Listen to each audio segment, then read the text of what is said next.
West Ham. And I think, obviously, coming to England, you've moved to the capital, London, the bright lights of the big city. I know, obviously, there's bigger cities in the US, of course, but, for us here in the UK, London's the big city. It's the capital. Yeah. It's where the biggest population is, and there's a hell of a lot of football teams there. But you managed to get a deal at West Ham, and obviously at that time they had a fantastic goalkeeper in Luton McCloskey, who obviously was a standout goalkeeper in the EPL at that time. Obviously you got the move, but how did you find again that? Because again, you've gone from US to Europe, back to US, now you're back in Europe again. Did that affect you in any way, jumping, from culture to culture and, standard of football to standard of football? How did you deal with that? Not really. I'm fascinated by cultures. Yeah. So I would love to see the whole world. I'd love to travel to every single country in the world and just experience it, the food, the culture, the people. And I made some amazing friends. So the moving across the Atlantic with your stuff is always difficult. That's never easy, but it always, the enjoyment of joining and becoming the first American goalkeeper to sign in the EPL. Yeah. I mean, I would have moved 50 times if I had to. So that didn't. And once I got there, there was a different, I don't know, the culture of England just suits me so much better. The people are just amazing. I mean, I've met some amazing friends, you know. Awesome. And that obviously was the top level of football in the UK. Yeah. Obviously the standard of not just the goalkeeper, but the players there would have been a lot higher, I would imagine, to what you'd been in. Again, did it take you time to adapt to those levels? And if so, how did you do that? And how quick did you adapt? I mean, I think I adapted really well, because I remember from almost day one, I remember the players going, man, this kid's good. Right. I remember my first day of training at West Ham, a player named Ian Bishop, who's just took me under his wing right away. I remember him just saying to another player, man, he's like, man, this kid's good. He's going to push McCloskey, which, I mean, you said he was an amazing keeper. I think that's selling him a little bit short. I mean, that guy was just brick. I mean, learning from that guy, that was just amazing. And just watching him play was amazing. Yeah. He was one of the first kind of Eastern European keepers that made a name, and Eastern European keepers, man, they're pretty good. So well, I guess like you've said already, you kind of got in awe of Tony Schumacher, and I guess going to West Ham with Luton. I mean, but in essence, you were there to take his shirt, I guess. You weren't there to make up the numbers. So how did you balance that? How did you balance the fact that he was kind of a role model, a legend in your eyes, and then you want to get in front of him? How did you balance that?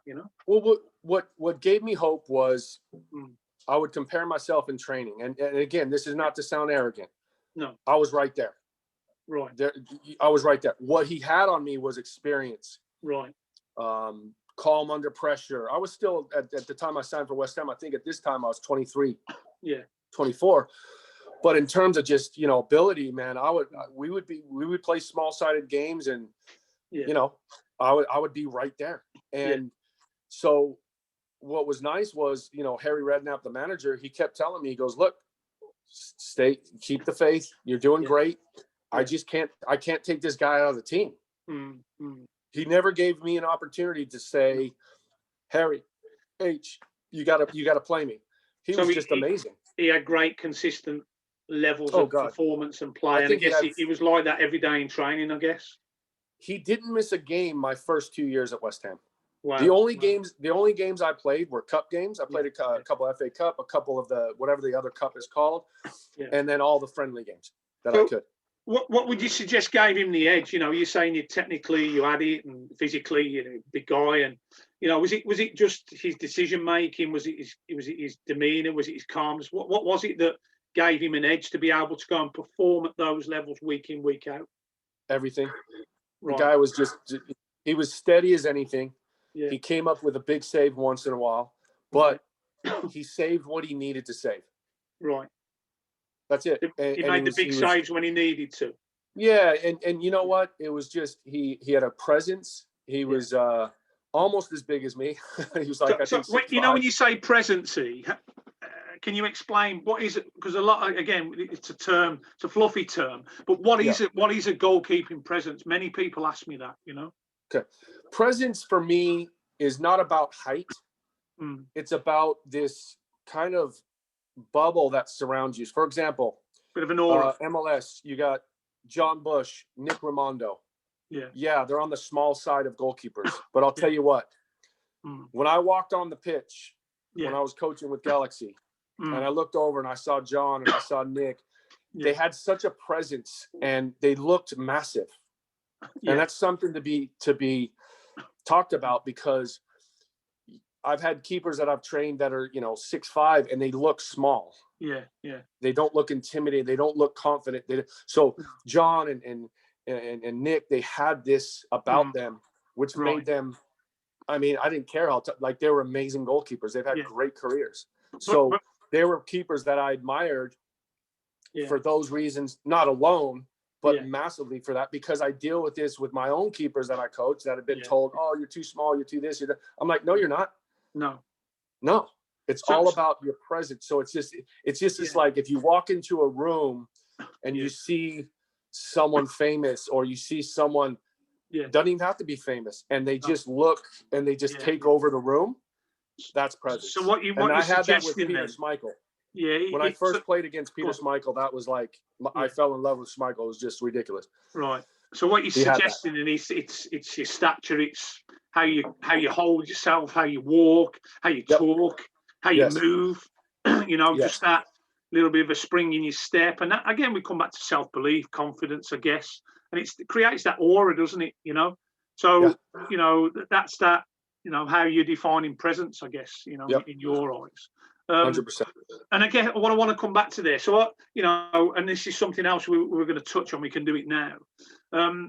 Ask you about goalkeeper coaching at West Ham. Did you get any? Was it specialist?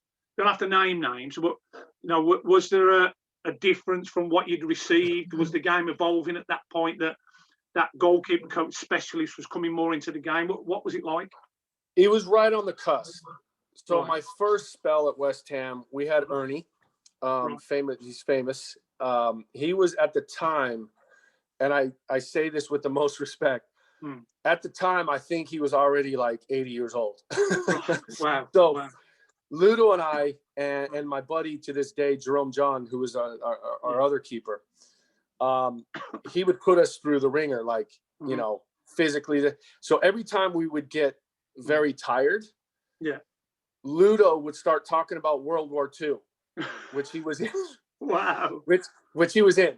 So if we would get tired, we would just mention World War II, and then he would stop and start talking about World War. So we would get a rest, and then be like, "Okay, we're good, let's go." Well, I guess that's experience for you, knowing what bell to ring, Yeah, it was a running joke how we would just, if we were too tired, we'd just start talking about World War II. So that was my first, But again, it was just right on that cusp, and there was already good coach.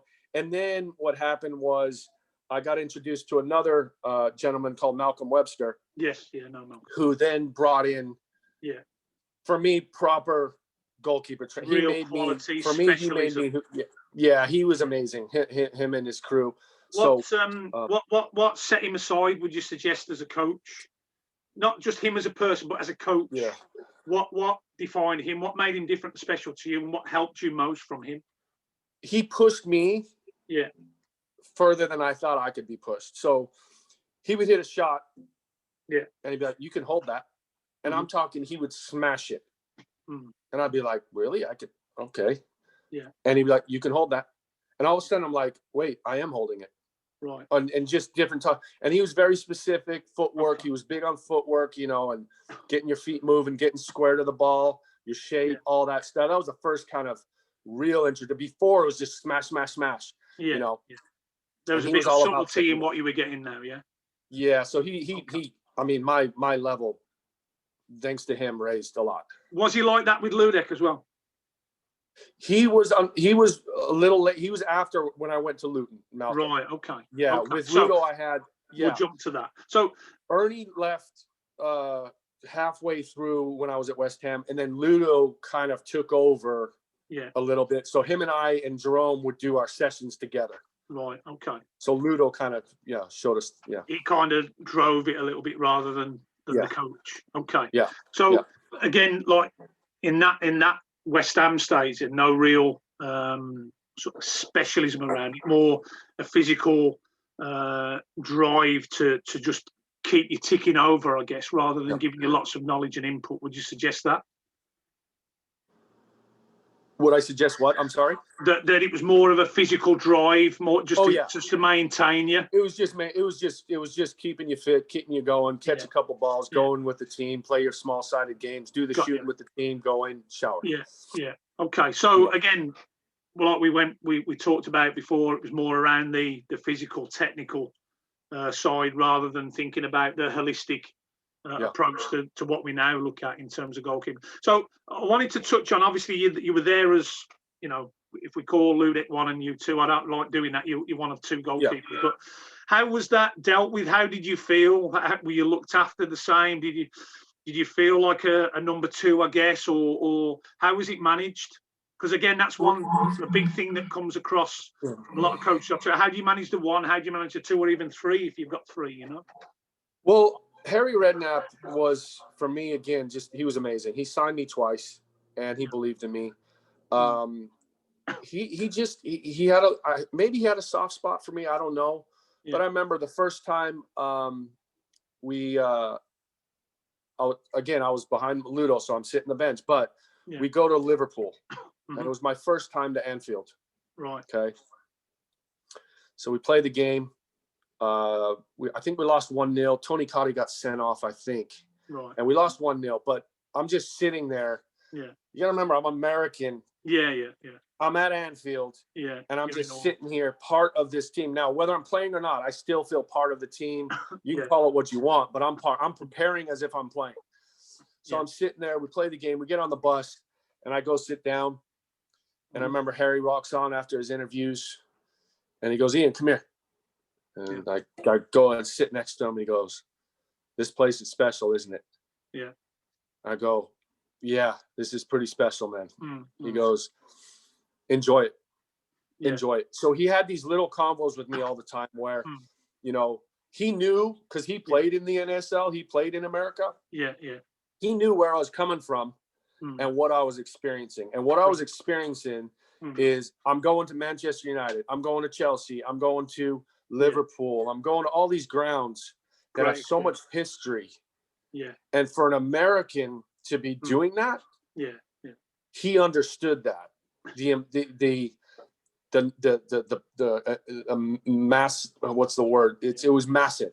Yeah. So even though I wasn't playing, he understood that what I was doing was a pioneer. Yeah. It was creating a door for future Americans, and he made sure I was appreciating every moment. I wasn't just like, oh, whatever. It was just Anfield. Yeah. No, I took in every moment. Exactly. So what I'm going to say, and again, don't take this wrong, but did that make you easy to manage? Did it make you low maintenance then, because you were getting those experiences? Is that the right terminology to use? That's a great question. I've never been asked that, but yeah, that's a great question. It probably did. Right. Now, I wasn't satisfied. No. Because I wanted to step on the field of Anfield during the game. Yeah. Closest I got was in the warm-up. I'd go out at halftime, just to experience it. Which, I mean, later I did play in the Premier League. But I'm talking, my first spell. Yeah. So, I still work my ass off. I let Harry know too. I'm ready. Well, the reason I asked that is because obviously, as a coach now, you're coaching as well. We'll manage goalkeepers. We'll have an individual. We'll have groups of goalkeepers, and through our coaching journeys, we're going to have to look after the number 1, the number 2, sometimes the 3 and 4, depending on the size of group. And they've all got a different path in that organisation that we're working in at that time. Yeah. And I think you are going to get some that are low maintenance. You're going to get some that are really difficult and high maintenance. And that can be a distraction, from looking after the others. So as a coach, again, I don't want to put you on the spot and give me the answers you have. If you haven't, we don't go into it. But How do you manage the number one and look after the number two, depending on their personalities, their traits? How do you affect those situations and get the best out of everybody? How can we advise our coaches to do that kind of thing and look after that situation?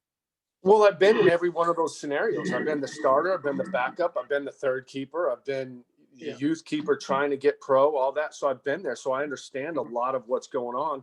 Yeah. And, you know, for example, with LA Galaxy, I had to manage, 3-4 keepers that all thought they were starters. Right. So it's very difficult. Did you manage them?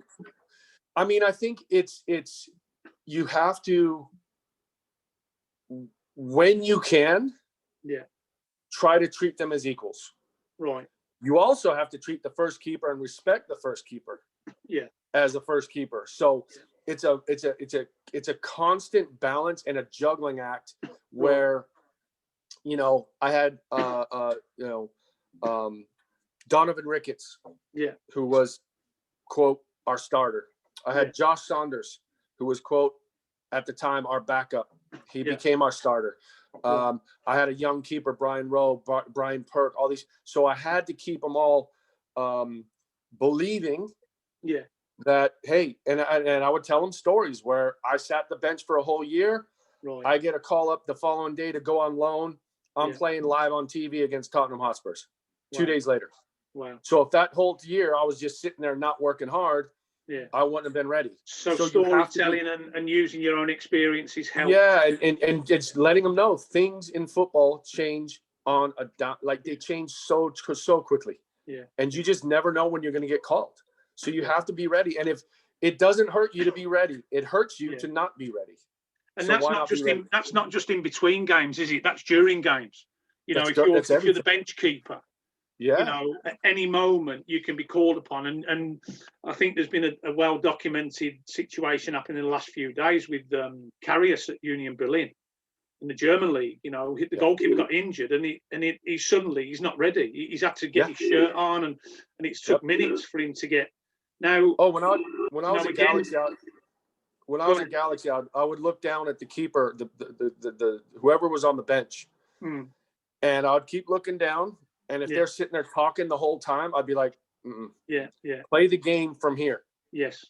Play the game from here. Yeah. In your mind, play the game from here, and you never know. No, that's it. And I have a phrase I use, in terms of goalkeepers. Don't be a spectator, be a participator. Yep. You never know when you might be called upon, but also you might miss learning opportunities if you're not focused on the game in hand. That makes 100%. Sense. And I think that goes in training as well. I think, far too often, if you're working with a group of keepers, you'll be delivering a ball or one goalkeeper will be working, the others will be serving and so on. And then the goalkeeper that's worked, they just move off and switch off. They don't watch the others work. And I think there's learning opportunities missed. Again, is that something that you would nip in the bud? You would talk about? 100%. And visual learning is probably the best way of learning. At least for me, I'm a visual learner, so it's so important to just constantly analyze, constantly ask questions, constantly, figure out what you're doing right, what you're doing wrong. Yeah. All those, and you can do it by watching the other keeper. Yeah. And if you're a competitor, which you're trying to beat them at everything. Yes. I mean, literally, if you say throw a tennis ball to the windowsill and make it stick there. Yeah. I'm game on. Whatever you challenge me at, man, I'm doing it. So that's your personality, isn't it? That's 100%. But again, we're going to come across different personalities, and I guess as a coach, and that's what I'm alluding to. You've got to know, you've got to connect with your goalkeepers, and you've got to know what makes them tick. You've got to know what rings the bell, because then I think that allows you to work with them independently and differently if you need to. Is that something that, again, you would agree with? Well, you have to understand how they learn. For example, I call it indirect coaching. Yeah. Okay. So I had Donovan Ricketts. Yeah. Who was this? I mean, if you look up just perfect athlete. Yeah. He's this guy. I mean, he's built. He's athletic. From zero bend in the knees, he can jump like 3 feet. Okay. Yeah. Now mentally, he's been through a lot. Right. He went through a lot. So mentally, Yeah. I wouldn't coach him as much. No. Okay. Yeah. Josh Saunders. Yeah. This guy is like, if you tick every box of perfect client, you go, Josh Saunders. He listens, takes it in. He wants to be taught. He wants to, not that Donovan didn't want to be taught. No. But you had to balance it. If I over taught Donovan, he would be like, he would start questioning himself. Disengage. Yeah. Yeah. So what I did was I did indirect coaching. And I told Josh this. I go, Josh, and this is when Donovan was the starter. I said, Josh, look, if I coach you on something and you feel it's not even something you did right or wrong, it's not for you. I'm actually talking to him. Yeah. So we would be talking. I'll be like, Josh, hey, try to do this, this, and this. Even though he already did that, Josh would be doing it perfectly fine. Yeah. I knew Ricketts was listening.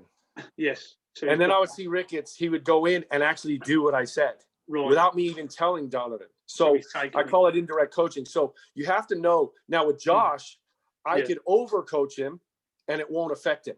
Yeah. He was just different mentally. Yeah. So there's all different ways of getting your point across and getting your, So I guess with those two, one you were constantly sprinkling the gold dust. One you were just giving a golden nugget to every now and again. Exactly. And I think that's 100%. The difference, isn't it? It's knowing when, where, and how to either sprinkle or give the nugget. I think that's that connection, though, isn't it? Yep, 100%. That's a connection and knowing how to make them tick. Brilliant. It's great. And also, you also have to be a buffer. Yeah. Between the head coach. Yes, cool. They need someone they can trust that they can talk to. And if you become the head coach, they have no one to talk to. No. You have to be that buffer. For example, I had Bruce Arena, who had his own view on how goalkeeping is and blah, blah, blah. And we battled sometimes, myself and Bruce. Not, he was, amazing coach, whatever, but we had differences of opinion. Yes. There was times where I had to tell my keepers certain things, and there's times where I knew if I told them, they're going to crumble.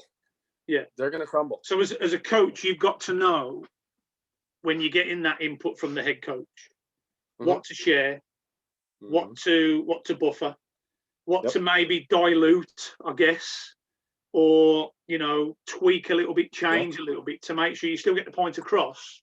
Yep, but maybe not in that direct way. Is that what you're suggesting? Yeah. Which goes back to what we talked about in the very beginning, which is the 5 elements of the alliance. Yeah. Awesome. You have to know all those. Yes. Brilliant. Well, look, listen, we're going to have about another 20-25 minutes, if that's all right with you. Totally fine. I think we kind of set a 2-hour limit on this, my friend, because it's a long time to chat. We could talk all night. I know that. I know. I could. So quickly, let's move into. Obviously, you're at West Ham. I'm guessing you did play there and you had experiences in the EPL, but it was limited. And was that what drove you move to Luton? Because you wanted to play?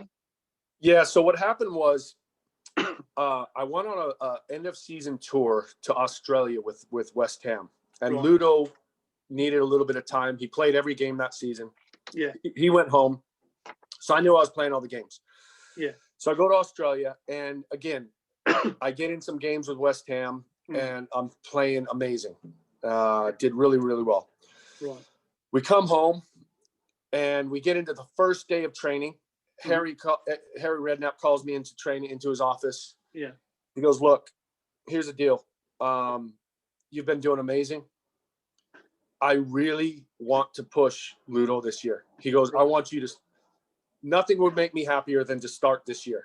And he goes, that's no disrespect to Ludo, but he goes, this is a transition we've been waiting for. Yeah. You're ready. Yeah. You showed me in Australia, you're ready. Mm-hmm. Go out and just kick some butt now. Yeah. That session, I walk out, I go out, cross comes in the box, my defender backs into me, I break my hand. Oh, wow. Broke my hand right here, out for about 5-6 weeks. Wow. Okay? Yeah. I'm devastated.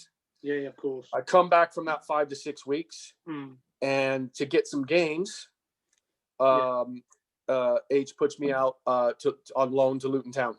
Yeah. So now I've gone from 2 seasons not playing for West Ham, besides cup games and the odd whatever, as we mentioned, to going into Luton. Yeah. And I just got also having that carrot dangled that you're possibly going to go in as the number one. It It couldn't have happened. I mean, honestly, like if I didn't break my hand, I really feel I could have. So again, how did you deal with that? That again, we talked about resilience and things, but that must have been a horrible moment for you.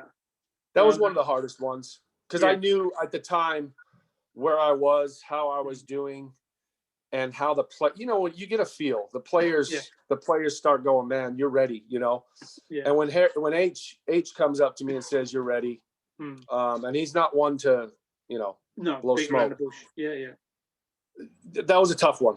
And the moment I broke it, I actually didn't even tell anyone I broke it. I kept training. You knew? Because I just knew. And I was like, man, I hope this ain't broken. I kept training. And I finally got an x-ray. It was broken. Yeah. And that was probably the tougher one because I knew where it could lead to if I didn't break my hand.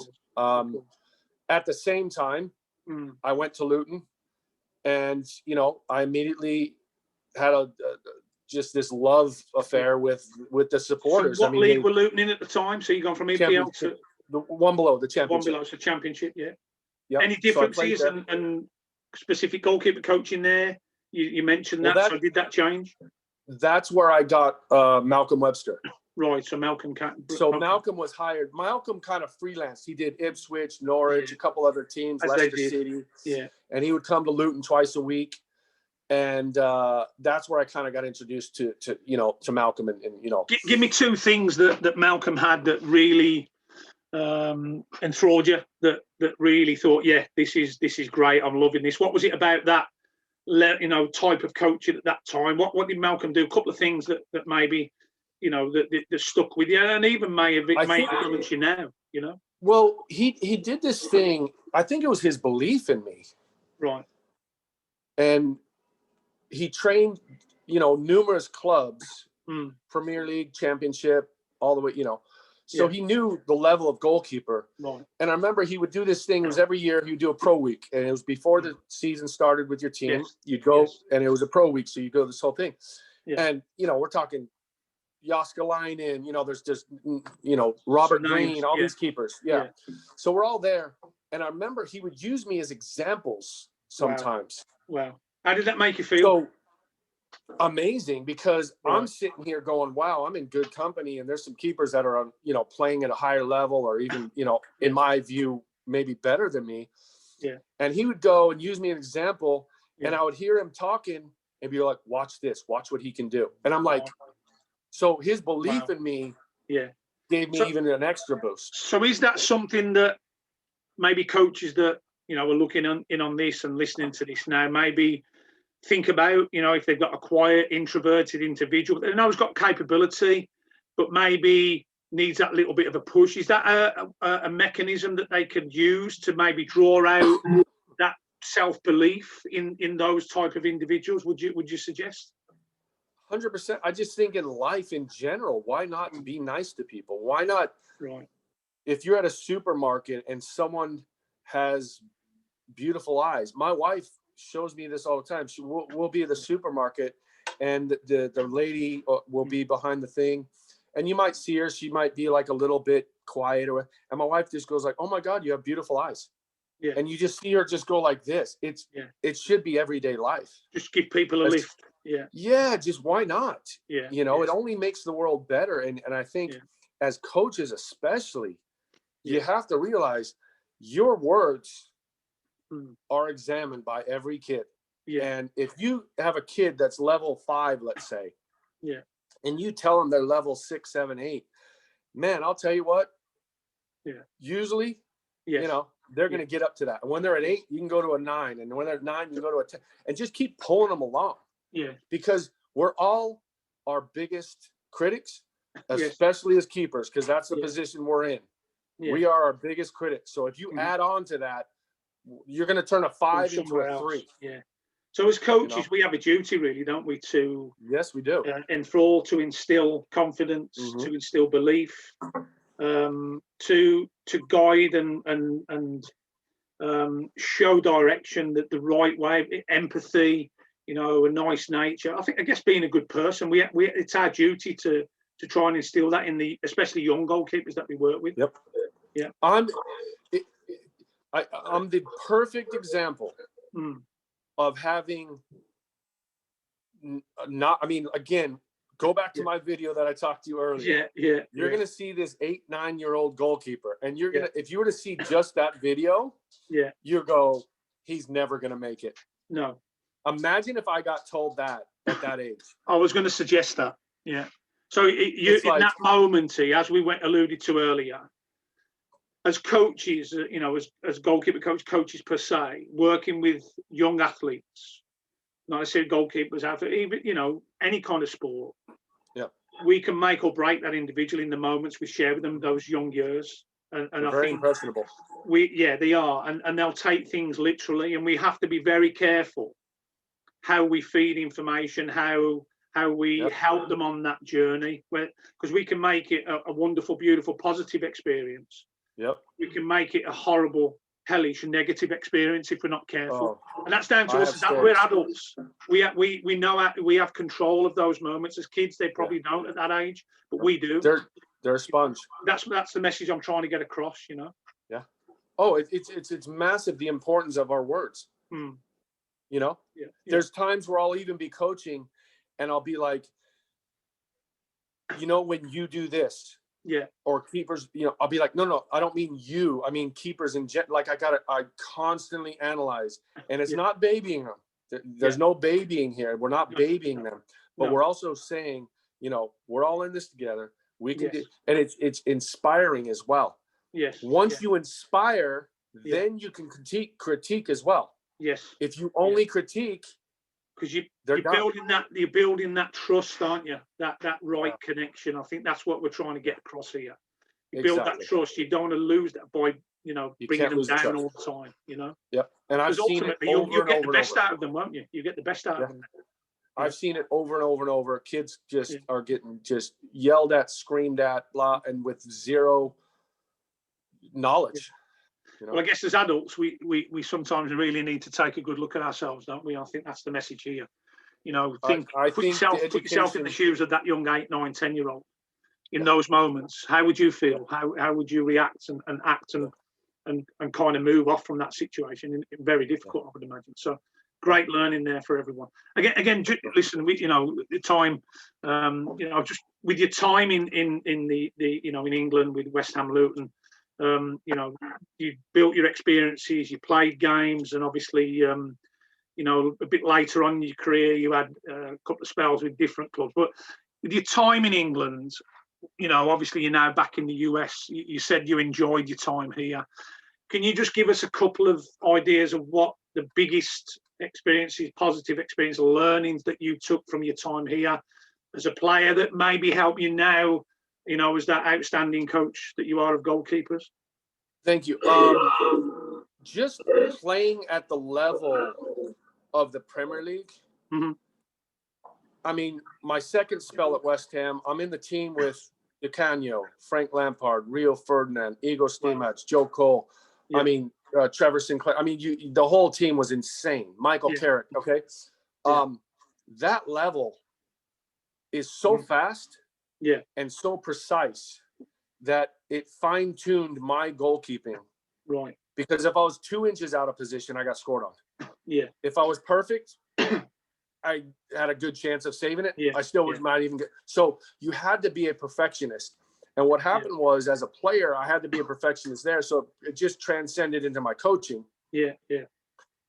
And I remember at Galaxy one day, I was teaching. My keeper was a little bit out of position, and I said, well, look, I hit this shot on the ground, but they could hit this shot. Well, I can't even remember the scenario. And he was like, you think players can do that? And that's when it clicked. I was like, yeah, players can do that. The realism. He hasn't seen that speed of play yet. No. So I had to teach him that. And then what happened was he became better. So I think, sorry, go ahead. I think what you're saying then is very important, depending on the levels that we're working at, that you, as a coach, that your practices, your sessions are relative and realistic, you know, and as I say, you're not lowering the level just to facilitate a practice. Sometimes you've got to challenge your goalkeepers to be better by, you know, again, stressing them out, making situations difficult, variable, multifunctional. again, I'm guessing that's what I ran a session. I ran a session a while back, maybe a year ago, with a full national team goalkeeper. I won't mention the name, but a full national team goalkeeper. Yeah.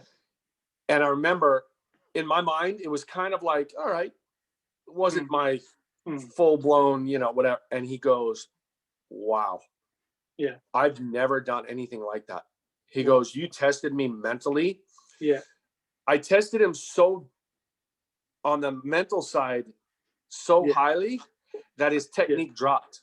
Yeah. And I go, that's the Premier League. Yes. That's Spain. That, mentally it's so difficult mentally to go, and you have the higher level you go, the more stuff is happening in front of you. Right. The lower level you go, you're going, U15 game, there's one pass and a shot. Yeah. You go to the Premier League, there's sometimes 17 passes in front of you. Yeah. And then across to a header or something. So it's creating those environments. Yeah. And I remember that was like one of the nicest compliments. He goes, this is one of the best, most difficult sessions. Now, it wasn't like dive left and right 55 times. No. That's easy. Anyone can do that. Yes. Okay. Yeah. It was mentally challenging. Right. And it tested him on every level. So I think as coaches then, and what you're suggesting here is that when we're designing our practices, our sessions, it's very important that we try and incorporate as many of the different elements that we talk about. We talk about technical, tactical, physical, psychological, social. Yep. You're not going to get all of them all the time, but there must be moments during practice sessions, drills, exercises that the goalkeepers have to just look at solving problems by drawing upon experiences from all of those elements. Would you agree? Yep, 100%. Listen, like I said, we can all jump over something, fly across the goal. Yeah. And again, there's balance. There's a time to do that. There's a time to do everything. Yeah. But if you see my sessions, it's very, very game specific. Yeah. And I'm not just talking shot stop in, what I'm talking mental game specific, decision, like mental, where do you go from here? Talking, communicate, all these, I fill your brain with so much stuff. Excellent. That even the simplest of saves is hard because of all that went on before that save. Yeah. So basically what you're saying is that you're recreating the game element for them rather than just being a drill instructor. Yeah, exactly. And I think as goalkeeper coaches, that's where we're going, isn't it? And I think that's important that we understand that. Yes, 100%. We need to do our work in isolation. Of course. We need to do our physical work, but we need to challenge the goalkeepers in game-related scenarios and situations as often as we possibly can. Yeah. I have a session that I've been running this past week with my clients, and every single one of them left there going, that was the most challenging mental session, but the funnest session I've ever done. Brilliant. Which was the best compliment ever. And I tell them too, I go, guys, this is difficult because there's a moment halfway through the session where they start getting down because they're not doing it properly. Yeah. And I stop them and I go, stop getting down on yourself. I go, I will tell you right now, I don't know what I would do. No. The same age as a goalkeeper as you. I go, you're doing better than I would be doing because I didn't have this. I didn't have problem solving. Yeah. 100%. Because of the environment you're creating. Yeah. And like we talked about before, they're being effective and efficient in their decision making in the moment. Yep. And I think that's key, Yeah. But again, it's about coaches understanding the game, the role of the goalkeeper, and then creating practice that befits all of the different scenario situations that the goalkeeper is going to face in any given moment. And I think that's what we're trying to do here. And again, I know the UGKA, that's where we're going with that.